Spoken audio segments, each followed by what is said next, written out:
Do you see any of the real Diana in Meghan? Did you? No. Really? No. Sorry. Imagine discovering that the woman who insisted she longed for a quiet life away from the cameras might actually be chasing fame more aggressively than anyone the royal family has ever dealt with. Are there any fans of Meghan Markle in tonight? Oh, hang on. There is one lone hand has raised Subversive. Up here. Actually, that is one more than I expected, I have to be honest. Because right when Meghan Markle was confident that the most damaging parts of her past were gone forever, Piers Morgan suddenly appeared claiming he was in possession of what he called a secret royal recording, something he suggested could completely unravel the public image she has worked so hard to build. And all the racism claims turned out to be bullshit. The mental health claims were all of it was bullshit, designed to damage and attack the royal family, the monarchy, and all of it. And it made me... And let's be honest, nobody on earth seems to get under Meghan's skin quite like Piers. We are uncensored, but oh my God, the idea there's any comparison between Diana, who was the biggest star in the world. For her, he's not just a critic, he's the monster living rent-free in the Montecito mansion of her worst fears. Within hours of a cryptic message he posted online, the internet turned wild. Hashtags like Mexic Reloaded surged across X. Memes joked about her Zen persona. Reaction channels exploded with commentary. And according to insiders in California, Meghan wasn't enjoying a calm wellness moment. She was furious. Why would promoting your kids on Instagram deter the paparazzi from coming and wanting to take pictures of your kids? I don't. This wasn't a cheap tabloid rumor. It was a reminder of the years before royalty. A mysterious voice allegedly suggesting that her ambitions were bigger than Harry's. That one line sent royal fans and conspiracy seekers, and even her own PR circle into panic mode. Not forget the Oprah performance. Oh, yeah. What? They What? did what? These people? What? There's a conversation with you with Harry, about how dark your baby is going to be? potentially, and what that would mean or look like. Ooh, how dark your baby was going It was to be? ridiculous. And here's the unbelievable part. Piers says he isn't done. He claims this is just the opening act. So grab your seat, because the Duchess, who fought so hard for privacy, has been yanked back into the glare she swore she escaped. And this time, the spotlight may not treat her kindly. I don't want to be doing another bloody segment on Meghan Markle, a parrot. It all began with a single post. No dramatic video, no press, interview. Just a smug tweet from Piers Morgan that landed like a royal bomb. Found something the palace didn't want aired. Coming soon. Within minutes, social feeds melted. Reporters frantically searched for leads. Meghan's name shot back to the top. On proudly, was just stirring trouble again. But then, that he had uncovered unaired interview recordings buried by palace PR years earlier. Suddenly, it wasn't gossip, it was potential disaster. Fans split in half, some demanding proof, others begging him to release it immediately. The name of the movie is Close Personal Friends, and I thought, how ironic, Piers, because she has none of those. None. Meanwhile, Meghan's defenders raced online to debunk everything, while critics sharpened their attacks. Then a blurry 10-second audio snippet leaked, a muffled but bold voice saying her plan was bigger than Harry. The internet erupted. Piers neither confirmed nor denied the authenticity. He simply posted, "Told you so." From that moment forward, silence was no longer an escape route for Meghan. Online storms don't wait for royal statements. When the full clip eventually surfaced, raw, distorted, and sounding like it came from a locked vault, it repeated the same explosive claim. It didn't matter that it wasn't polished. In fact, that roughness made it feel even more real. It makes them newsworthy. So you either then ignore what people are talking about and debating and having all the silly stuff about the fake. Within minutes, amateur investigators slowed down the audio, compared accents, and debated whether the voice belonged to a palace insider, a Hollywood acquaintance, or someone who knew Meghan before the royal era. Every replay seemed to unveil a new theory. Gossip channels turned the clip into viral ammunition. TikTok matched the line to red carpet montages. Reddit threads insisted the voice matched a former assistant fired shortly before the royal wedding. Meghan's supporters begged people not to fall for it, but no one was listening. The hashtag The Hidden Voice became a global trend. New enhanced versions of the audio appeared hourly. Then Piers shared the clip again with a chilling tease. "You're not ready for the next one." If that was only the opening clip, everyone knew the next release could break the internet. All right, in the end, I was told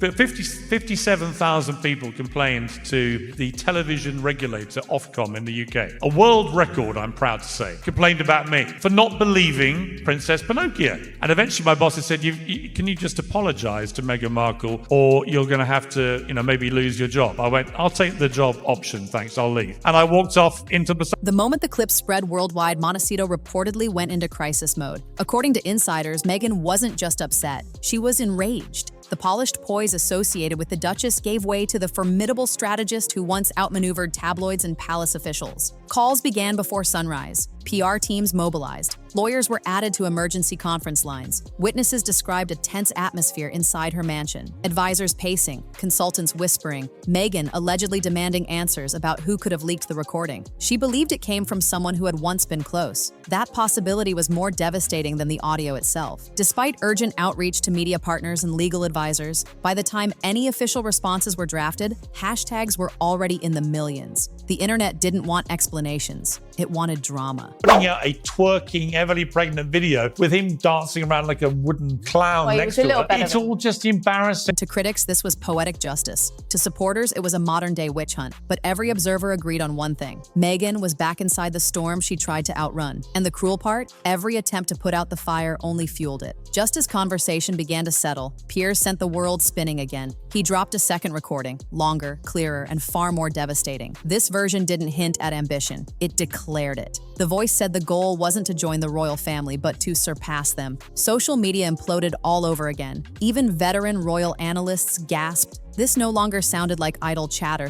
It sounded like a mission statement. Piers presented it with dramatic timing, smiling as he teased that more was coming. Suddenly, every commentator was playing detective. Was the voice male or female? Hollywood or palace? The guessing became addictive. She's a bully, and her acting career, or whatever she's trying to do, is going to fail, just like everything else she touched fails. I thought, didn't you think the Dodgers video clip from their living room, God, with her waltzing around? Yes, yes, like a hyena. Literally like a hyena with a spear in its back, wasn't it?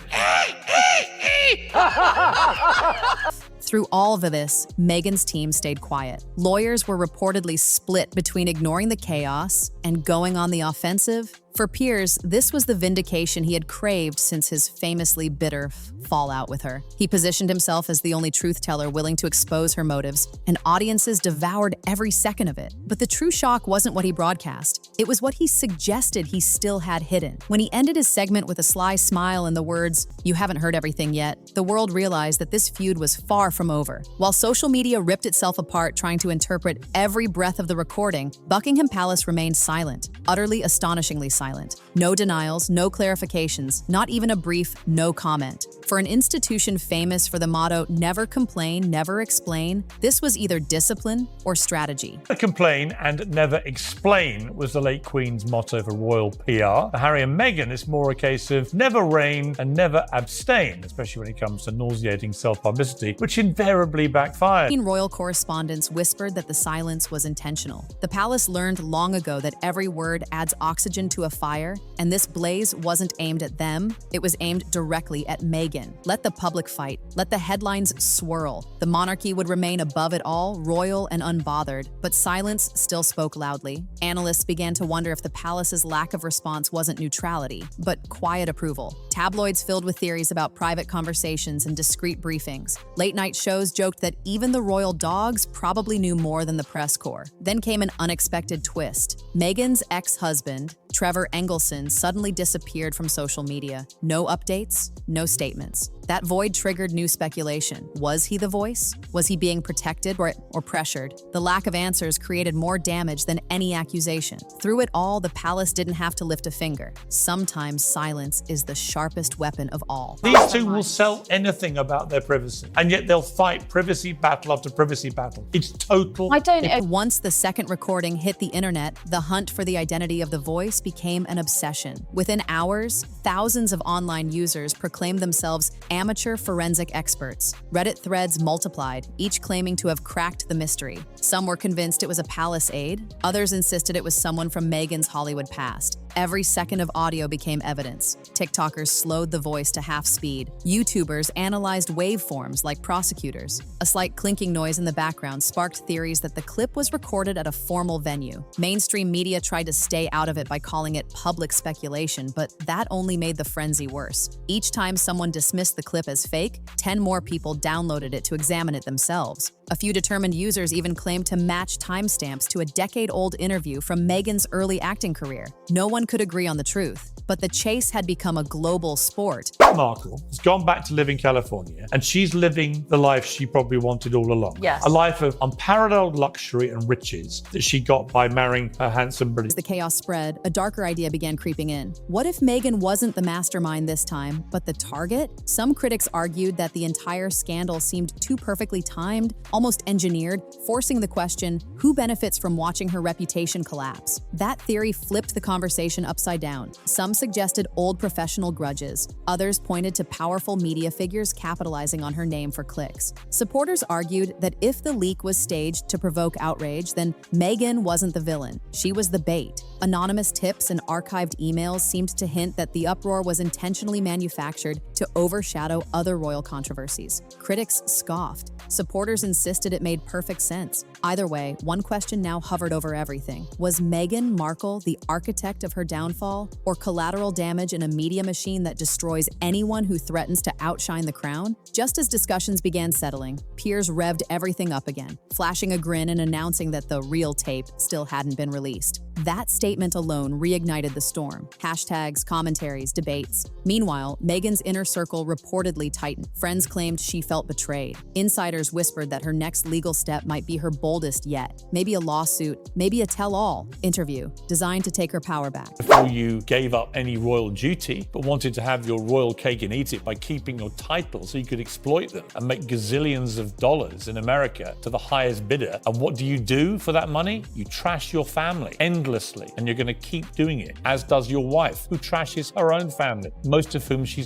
Whichever path she chooses, every word she speaks from now on will be measured against that chilling audio, and the public is split. Supporters want compassion, critics want confession, and everyone else is simply hooked. The hidden recording has turned into something bigger than the feud itself. It has morphed into a worldwide conversation about fame, ambition, and who gets to control the narrative when everything is recorded, edited, and shared. And through it all, Piers remains online with that signature smugness, posting one final dare. If you think that was big, wait until next week. Nobody knows whether he's bluffing or holding something explosive. But one thing is undeniable. The war between silence and exposure is far from over. This isn't a conclusion, it's a countdown. Meghan Markle's story has evolved into something much larger than truth. It's now about perception. In today's digital world, every silence is treated as guilt. Every quote becomes motive, and every rumor becomes a headline. Piers Morgan may have struck the first blow this round, but the real battle is between image and reality. And when the internet becomes judge and jury, reality rarely wins. Meghan's team can deny, defend, or disappear, but the world has already written its version of the script, and we're nowhere near the end. Because if this scandal shocked everyone, the story that started the world's obsession, the night late-night television turned on Meghan like never before, makes this look tame. If this whole drama has your jaw on the floor, then I have one question for you, and be honest, do you think Meghan is the mastermind behind all of this? Or is she being trapped by someone bigger? Tell me your answer right now in the comments, and if you love deeper breakdowns like this, then hit subscribe, because on Bella Breaks Down, we don't just watch the headlines, we expose what's hiding behind them.